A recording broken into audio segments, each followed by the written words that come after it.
In every marketplace, there is one merchant whose name people say a little more slowly than the rest. In this village, that name was Elias. His stall stood near the well, between a blacksmith who never stopped talking and a baker whose bread could be smelled 3 streets away. Stone streets, worn smooth by 1,000 market mornings, carts groaning under turnips, children weaving between the legs of tired horses, and somewhere always a rooster who had never quite learned what time it was. Elias sold cloth and oil, salt and grain, whatever the season pressed into his hands. But he was known for one thing, and that was a strange thing to be known for. He never lied, not about weight, nor about price, not about where the wool had come from or how many winters the timber had seen. If a bolt of cloth carried a flaw, he turned it to the light and showed you himself. If the olives were past their best, he told you before you tasted them. And when a customer asked a question he could not answer, he did the one thing that quietly terrifies every man who sells things for a living. He said, "I don't know." At first, people adored him for it. They told their neighbors, they pointed him out to visitors like a landmark. Honesty, after all, is a wonderful thing to admire, especially in other people. There was a morning a woman asked him which cheese was better, his or the one from the dairy across the way. Elias tasted both, thought about it honestly, and told her the dairy's was better. She thanked him warmly, praised him for his fairness, and told everyone she met that day that she bought her cheese from across the way. People ask for the truth the way children ask for vegetables. They want it to exist, generally, somewhere, for someone else. But in admiration, Elias would learn, is not the same as loyalty. 2 stalls down stood Corin, who had a gift. Not for cloth, not for comfort. Corin told you exactly what you hoped to hear. His grain was always the finest of the season. His scales, if you watched closely, had a thumb that liked to visit. And his prices, well, they weren't lower because the truth cost a little more to keep on the shelf.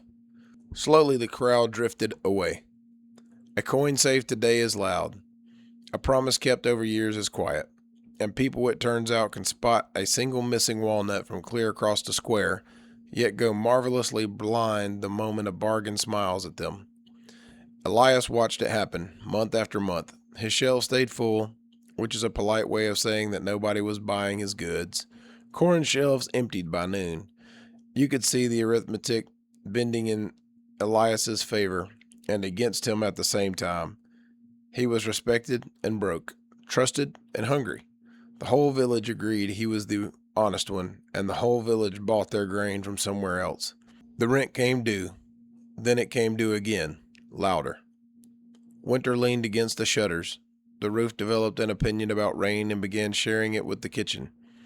And his daughters, small and bright and usually impossibly to keep still, grew quiet with a fever that would not break, and the physician's visits were not free. His wife did not shout. That would have been easier. She simply sat down the mending one evening and said softly, "Elias, perhaps people don't want the whole truth. Perhaps they only want enough of it to feel safe. And here's the thing no one warns you about honesty. It's easy when it costs nothing. It's a virtue you can afford on a full stomach. The temptations were never dramatic. They never wore a villain's face.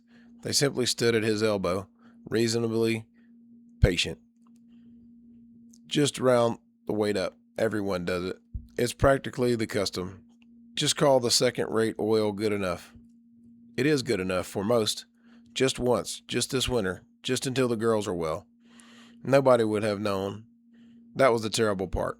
The scale would not confess. The oil would not testify. The village that had already stopped buying from him would never have noticed him becoming exactly like everyone they preferred. Even you, listening now, might feel it.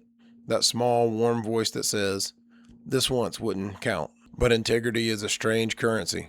It doesn't exist on the easy days. It only becomes real in the exact moment a lie would solve everything. Anyone can be honest when honesty is free. Character isn't what's left when it's expensive. So Elias weighed the grain true, poured the oil honest, told a man his horse was older than the seller had claimed, and lost the sale. and went home to a cold house and a sick child and a roof that wept into a bucket. And nothing rewarded him for it. Let us be clear about that. No stranger arrived with a bag of gold. The story does not work that way, and neither does the world. He simply remained himself, at considerable expense, for reasons he could no longer fully explain. This is how character is built, by the way. Not in one grand decision, but in 1,000 small ones nobody claps for. A man becomes honest the way a stone becomes smooth. Slowly, quietly, by choosing the same thing again and again until it is no longer a choice, but a shape. Then came the winter that changed the arithmetic. It was a hard one. The roads froze, the carts stopped coming, and the village had only what was already on its shelves. And Corin, who was not evil, understand, only careless in the way that he feels harmless right up until it isn't, had been stretching his grain for months. Last season's stock gone soft in the damp, mixed quietly into the new. It sold beautifully, it always had. But grain that has turned does not care how confidently it was sold. People fell ill, not in a thunderclap, in a slow spreading unease. The miller's youngest worst of all, a boy who went gray and weak on bread that had been called the finest of the season. Suddenly a village that had happily traded truth for a discount was standing in the cold asking a question it had never bothered to ask before. Whose word can we actually trust? And they discovered all at once that they already knew the answer. They had known it for years. They had simply found it inconvenient. They came to Elias, not in a triumphant flood. The world rarely stages its ending so neatly. They came the way people come when they are frightened and finally serious, quietly, one at a time, asking for the first time, not what is the cheapest, but is this safe?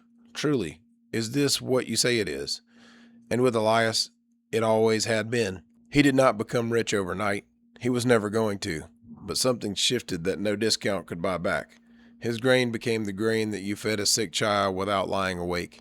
His word became the thing that people reached for when the ground felt uncertain beneath them. Because a bargain is only worth something when the world is kind. Certainty is worth everything the moment it isn't. Corin was not ruined, in case you're hoping for that. He lowered his prices further and kept his stall and even kept some customers, because people forget, and coins are still loud. But something had quietly changed hands, and it was not money. It was the one thing he could not restock. When it mattered, when it truly mattered, no one believed him anymore.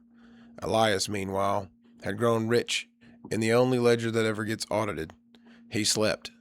That was the strange, unglamorous treasure of it. He never lay awake wondering which customer might return with a grievance and a witness. He never rehearsed a story to keep it straight. He never flinched when someone he had sold to walked back through the door because he had nothing hidden in the weave of it. He owned the one thing dishonest men, for all of their fuller shelves, can never quite purchase: a quiet mind. His daughter recovered in time and grew up in a house where the roof was eventually mended and the truth was never negotiable, and where she watched, without being told, how a man can lose slowly and still win.